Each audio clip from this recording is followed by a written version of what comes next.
All right, let me guess, you're a software company looking to learn more about Google Ads. That's probably why you clicked this video. Well, you're in a great place. In this video series, we're going to be talking about what are Google Ads, why you should be running Google Ads, how to even set up your Google Ads, and even how you can systematically A/B test your Google Ads. This is stuff that we do at Optimize Your Marketing, which is a digital marketing agency that only works with software companies, and we're basically masters when it comes to building out full-fledged marketing machines for software companies. So you're in a great spot, and to kick off this series, we are going to be talking about what are Google Ads and how you can be using them efficiently for your software company. Likely if you are in a marketing director role, you have some sort of demand gen target that you need to hit. And so Google Ads is one of the greatest places to start because you're able to capture intent as people are searching for it. So I'm going to direct your attention to my screen now, and we are going to dive right in. Here's a quick little overview on my website where we talk about this. So we are going to be talking about capturing existing demand and why when you're running your Google Ads, you should be primarily thinking about your bottom of funnel efforts, because these are people that are likely already problem aware. They already know that they need a solution to their problem, and they are looking in Google. And there's a good chance that what they're searching for in Google is actually extremely bottom of funnel and targeted. So this being said, I see this mistake a lot from software companies where they like to target top of funnel terms and bottom of funnel terms and middle funnel terms like all at the same time. And I highly advise every company never to do this, especially when you're just starting out, because when you're trying to build a very lean retargeting effort later on, when I say retargeting, I mean retargeting people with advertisements on social media or in blog posts and other online forums.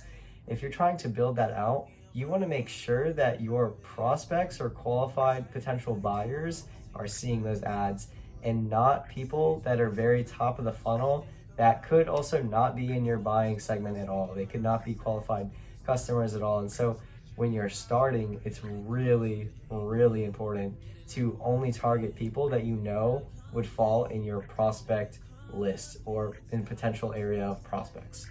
So this being said, with PPC or pay-per-click advertising, we are able to efficiently target those people on Google and Bing. And that is exactly why we would really want to target these people. Now, the question of when should you run these Google Ads? Well, the best time would have been yesterday, and the next best time is now. And the reason why is they're called pay-per-click ads for a reason. So you only pay for these ads whenever someone clicks on them.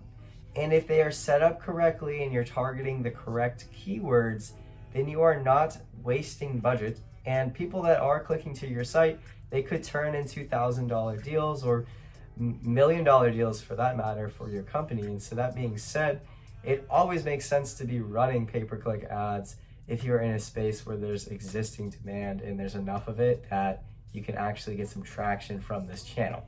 Now I'm going to scroll down here a little bit.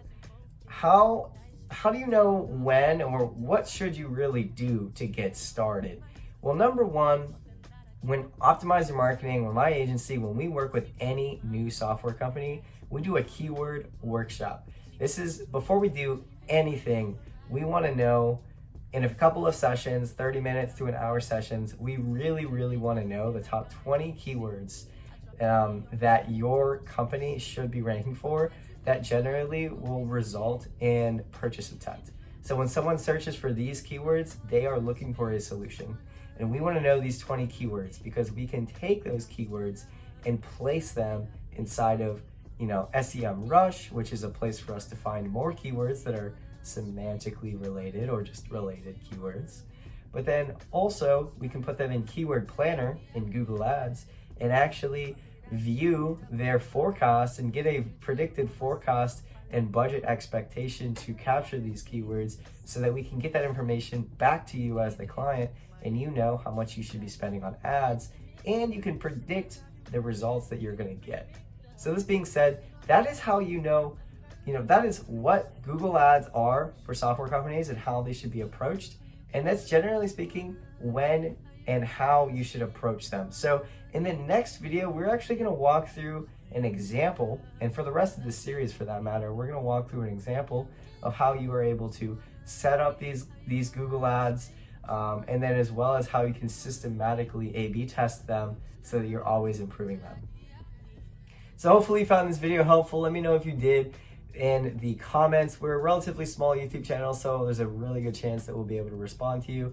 And if you are a marketing director or entrepreneur or agency in general that's looking for help with your software campaigns or your software Google Ads campaigns, then feel free to reach out to us at Optimizer Marketing. We can definitely help out, even just provide a free quote on how you could structure your campaigns.